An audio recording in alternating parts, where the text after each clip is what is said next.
સો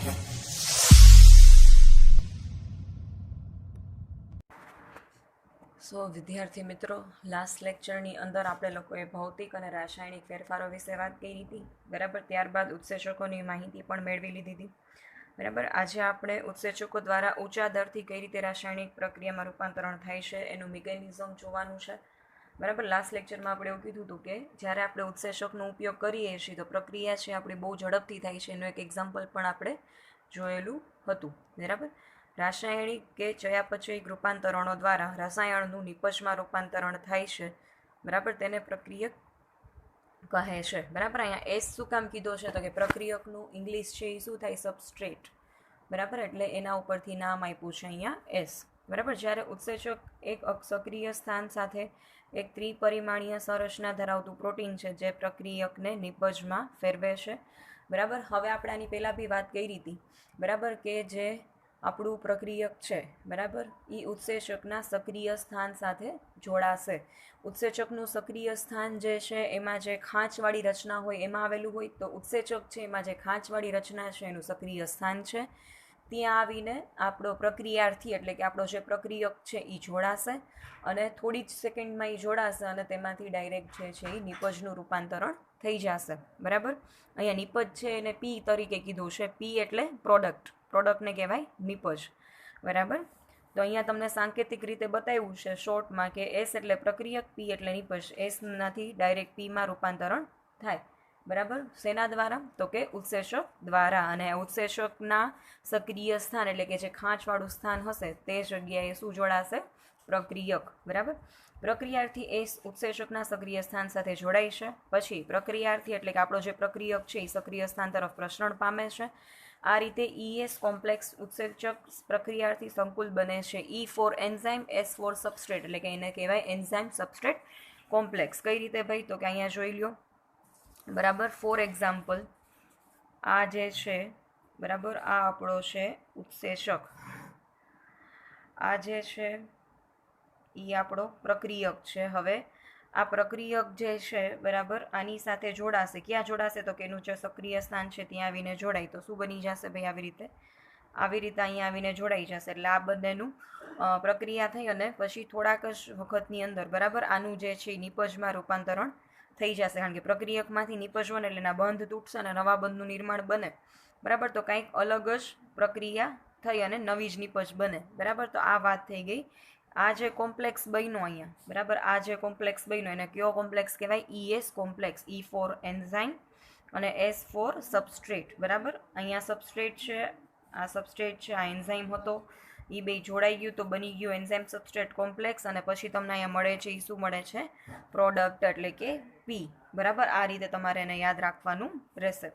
આ સંકુલનું નિર્માણ ક્ષણિક ઘટના છે, એટલે કે એન્ઝાઇમ સબસ્ટ્રેટ કોમ્પ્લેક્સ જે છે એટલે કે ઉત્સેચક પ્રક્રિયાર્થી જે સંકુલ છે જેને ગુજરાતીમાં કહીએ, બરાબર, તો એ ક્ષણિક હોય છે. એટલે કે થોડા જ ક્ષણો માટે પ્રક્રિયક છે એ ઉત્સેચક સાથે જોડાય છે, બરાબર. અને પ્રક્રિયાર્થી ઉત્સેચકના સક્રિય સ્થાન સાથે જોડાય તે દરમિયાન પ્રક્રિયાર્થીની નવી સંરચનાનું નિર્માણ થાય છે.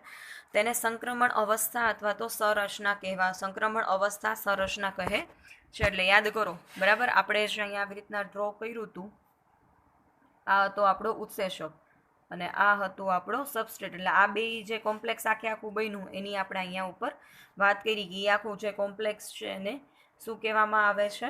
તો કે એની સંક્રમણ અવસ્થા, બરાબર. ત્યારબાદ પ્રક્રિયાર્થી છે એ નિપજમાં ફેરવાય છે. હવે આ પ્રક્રિયાર્થી છે એ નિપજમાં ફરીને અલગ શેપ ધારણ કરે છે, બરાબર. આવી રીતનો કોઈ પણ એક શેપ ધારણ કરી લે છે, બરાબર. અને જે ઉત્સેચક છે આપણો એ અહીંથી છૂટો પડી જશે, બરાબર. ઉત્સેચક છે એમાં ભાગ નહીં ભજવે, એ ખાલી એનીમાં જોડાવા માટેની જગ્યા જ રાખશે. પછી ઉત્સેચક છે ત્યાંથી છૂટો પડી જશે, બરાબર. એટલે ઉત્સેચકનો કોઈ પણ અણુ, બરાબર, પ્રક્રિયાની અંદર મિક્સ નહીં થાય. ફક્ત પ્રક્રિયકને સપોર્ટ કરવા માટે, પ્રક્રિયકને ઝડપથી નિપજમાં રૂપાંતરણ કરવા માટે જ ઉત્સેચકનું કામ છે, બરાબર છે. આ પરિવર્તનનો માર્ગ સંક્રમિત અવસ્થામાંથી પસાર થાય છે. જે સ્થાયી પ્રક્રિયક અને નિપજ વચ્ચે ઘણી બધી એકાંતરિત બંધારણીય અવસ્થાઓ હોઈ શકે છે. આ રીતે બનતી બધી જ મધ્યવર્તી સંરચનાત્મક અવસ્થા અસ્થાયી હોય છે, બરાબર. આ શું કહેવા માંગે ભાઈ? તો કે આપણું પ્રક્રિયક છે એ આવા શેપનું હતું. કલર ફરી ગયો પણ વાંધો નહીં. બરાબર. અને પછી જે બન્યું માની લ્યો ફોર એક્ઝામ્પલ એ આવી રીતનું બન્યું નિપજમાં, તો હવે અહીંથી અહીંયા સુધીમાં એને ઘણી બધી અવસ્થાઓમાં ફેરફાર થાય. બરાબર છે. સપોઝ કે આ પ્રક્રિયક તૂટે, બરાબર, પછી એની વચ્ચે નવા બંધનું જોડાણ થાય, તો એવી રીતના એ અલગ અલગ ઘણી અવસ્થાઓમાંથી પસાર થાય છે. ડાયરેક્ટ પ્રક્રિયકમાંથી એક ઘાએ સીધું નિપજ નથી બનતું. બરાબર. સપોઝ કે તમારે ઘઉં છે એમાંથી રોટલી બનાવવી હોય તો ઘઉંને સીધા વણવા માંડો તો રોટલી કોઈ દિવસ નહીં બને. બરાબર. પહેલાં તો ઘઉં તમે જ્યારે ખેતરમાંથી એની લણણી કરો એટલે એનાથી પહેલાં ફોતરા અને કચરા ને બધું પહેલાં રિમૂવ કરવું પડે. પછી ઘઉંને તમારે સાફ કરવા પડે. ત્યારબાદ પછી એનો તમારે લોટ દળાવવો પડે. એ લોટ દળાવવામાં એ પીસવાની પ્રક્રિયા થઈ. બરાબર. પછી એ લોટ દળાઈ જાય અને પછી એની અંદર તમે પાણી અને તેલ ને મીઠું નાખીને એનો લોટ બાંધશો. પછી એને વણશો. પછી લોઢી ઉપર ચોળવશો. ત્યારે તમારી રોટલી છે એ તૈયાર થશે. ઘઉં છે એ આપણા પ્રક્રિયક છે અને રોટલી છે એ આપણી નિપજ છે. બરાબર. વચ્ચે જે આવ્યું ઘંટી છે કે લોઢી છે એ બધા આપણા ઉત્સેચકો છે. એનાથી બધી વસ્તુ સ્પીડમાં થાય. માની લો ઘંટી ન હોય ને તમે ઘઉંને ખાયણી દસ્તામાં ખાંડવા બેસો તો વિચારી લેજો કે કેટલા ટાઈમે લોટ તમારો રેડી થાય. બરાબર. અને ક્યારે તમને રોટલી જમવા મળે. તો આ જ વસ્તુ છે એ તમારે આ જ એક્ઝામ્પલને તમારે પ્રક્રિયક, નિપજ અને ઉત્સેચકમાં ધ્યાન રાખવાના છે. ઘરઘંટી અને લોઢી, બરાબર, એ રોટલીની અંદર એનો કોઈ ભાગ નથી, એટલે કે રોટલીની અંદર એનું કોઈ તત્વ નથી આવતું, પણ એના દ્વારા આપણે રોટલી છે એ ઝડપથી બનાવી શકીએ છીએ. એટલે કે એ આપણા માટે ઉત્સેચક થઈ ગયા. બરાબર. ચલો, મધ્યવર્તી સંરચનાત્મક અવસ્થા અસ્થાયી હોય છે, મતલબ કે બધી વસ્તુ અસ્થાયી હોય છે. લાસ્ટમાં જે આપણને નિપજ મળે એ જ આપણા માટે સ્થાયી હોય છે. જો આને આલેખ સ્વરૂપે રજૂ કરવામાં આવે તો વાય અક્ષ ઉપર સ્થાયી શક્તિ રજૂ થાય છે અને એક અવસ્થા દ્વારા બંધારણીય રૂપાંતરણમાં ફેરફાર સૂચવે છે. બરાબર. એટલે કે અહીંયા તમને જે એક્સ અક્ષ ને વાય અક્ષ છે, એમાં વાય અક્ષ ઉપર તમને સ્થાયી શક્તિ આપી છે, એ હમણાં તમને સમજાવું છું. અને એક્સ અક્ષ ઉપર તમને એ પ્રક્રિયાની પ્રગતિ કઈ રીતે થાય છે, એટલે કે પ્રક્રિયકમાંથી નિપજ કેટલા અંશે થાય છે એ તમને એમાં રજૂઆત આલેખ સ્વરૂપે કરવામાં આવેલી છે. પ્રક્રિયક એસ અને નિપજ પી વચ્ચે શક્તિ સ્તરમાં ભિન્નતા છે. જો નિપજ પ્રક્રિયાથી કરતાં નીચલો સ્તરનો હોય તો પ્રક્રિયા બાહ્ય ઉષ્મીય હોય છે અને આ અવસ્થામાં નિપજ નિર્માણ માટે શક્તિની જરૂર હોતી નથી. પ્રક્રિયા ઉર્જા ત્યાગી એટલે કે એક્ઝોથર્મિક, બરાબર, એટલે કે ઉષ્મા ક્ષેપક, જેને આપણે કહી શકાય કે સતત ચાલતી હોય તો ઉર્જાગ્રાહી હોય તો પ્રક્રિયકે ખૂબ ઊંચા શક્તિ સ્તરમાંથી પસાર થવું પડે છે. બરાબર. જો એમાંથી પ્રક્રિયક અને નિપજની તમને અહીંયા જે વાત કરી છે, બરાબર, તો કે ભાઈ જો નિપજ પ્રક્રિયાથી કરતાં નીચલા સ્તરનો હોય, બરાબર, તો એમાં નિપજ છે એનું સ્તર નીચું હોય, મતલબ પ્રક્રિયકનું સ્તર ઊંચું છે, તો એમાં બાહ્ય ઉષ્મીય હોય, એટલે કે ઉષ્મા છૂટી પાડે છે. એમાં આપણને કોઈ ઉર્જાની જરૂર નથી એને બનાવવા માટે, ઉલટાની આપણને શક્તિ બહારથી મળે છે. પણ પ્રક્રિયા ઉર્જા ત્યાગી કે સતત ચાલતી હોય તો ઉર્જાગ્રાહી હોય તો પણ પ્રક્રિયકે ખૂબ ઊંચા શક્તિ સ્તરમાંથી પસાર થવું પડે છે. બરાબર. શું કામ ભાઈ? તો કે તમને અહીંયા બે સિચ્યુએશન આપી છે, એ ઓબ્ઝર્વ કરો. બરાબર. સ્થાયી શક્તિ અને સક્રિય શક્તિની સંકલ્પના માટે કે અહીંયા તમને પ્રક્રિયાથી એસ આપ્યો છે, બરાબર, અને નીચે આપી છે નિપજ પી, એટલે કે એમાંથી એસમાંથી પી જે બને છે. હવે ઉત્સેચક જ્યારે હશે આપણી પાસે ત્યારે એની સક્રિય શક્તિ, એટલે કે ઉત્સેચકમાં કેટલી ઉર્જા આપશું તો આપણને નિપજ મળી જશે, તો કે ફક્ત આટલી. બરાબર. ક્યારે ઉત્સેચક હશે ત્યારે. પણ જો ઉત્સેચક નહીં હોય તો તમારે આટલી બધી પ્રક્રિયા ઉર્જા છે એને આપવી પડશે, ત્યારે છે કે નિપજમાં રૂપાંતરિત પામશે. બરાબર છે. એટલે કે એમાં સૌથી વધારે ઉર્જાનું ખર્ચ છે એ થાય છે. બરાબર. જ્યારે તમે ઉત્સેચક યુઝ કરતા નથી, પણ ઉત્સેચક યુઝ કરો છો ત્યારે ફક્ત આટલી, અને નથી કરતા ત્યારે આટલી બધી ઉર્જાનું તમારે વ્યય કરવો પડે છે. એટલા માટે ઉત્સેચક વાપરવું એ આપણા માટે સારું પડે. બરાબર. એસમાં રહેલ સરેરાશ ઉર્જા સંક્રમિત અવસ્થાની ઉર્જા વચ્ચેના તફાવતને સક્રિય શક્તિ કહે છે. ઉત્સેચક શક્તિ અવરોધને ઘટાડીને પ્રક્રિયાથીમાંથી નિપજમાં સરળતાથી રૂપાંતરણ પામે છે. બરાબર. ચલો, હવે એસમાં રહેલ સરેરાશ ઉર્જા અને સંક્રમિત અવસ્થાની ઉર્જા વચ્ચેનો તફાવત. બરાબર. એટલે આ જે તફાવત છે, બરાબર, એને શું કહેવાય? Activation energy. બરાબર. એને શું કહેવાય? Activation energy. મતલબ કે આટલી શક્તિ તમારે ઓછી વાપરવી પડશે જ્યારે તમે ઉત્સેચકની મદદ લેશો. બરાબર છે. તો એને કહેવાશે સક્રિય શક્તિ. મતલબ કે પ્રક્રિયકમાંથી નિપજમાં રૂપાંતરણ કરવા માટેની જે શક્તિ હોય એ. આ ક્વેશ્ચન ખૂબ આઈએમપી છે. બરાબર. આલેખ સાથે તમારે યાદ રાખવાનો છે ને 4 to 5 માર્ક્સમાં તમને પૂછાઈ શકે છે. ચલો, તો એના પછીનો જે પ્રશ્ન છે એ આગળના પ્રશ્નને રિલેટેડ જ છે. મતલબ કે આ પ્રશ્ન આપણે આગળ સમજી ગયા છીએ એવું જ કહી શકાય. બરાબર, કે ઉત્સેચકીય કાર્ય પદ્ધતિનું નિરૂપણ કરો. બરાબર, આગલા પ્રશ્નનું જ વર્ણનામ આવશે, બહુ કંઈ નવું નહીં આવે.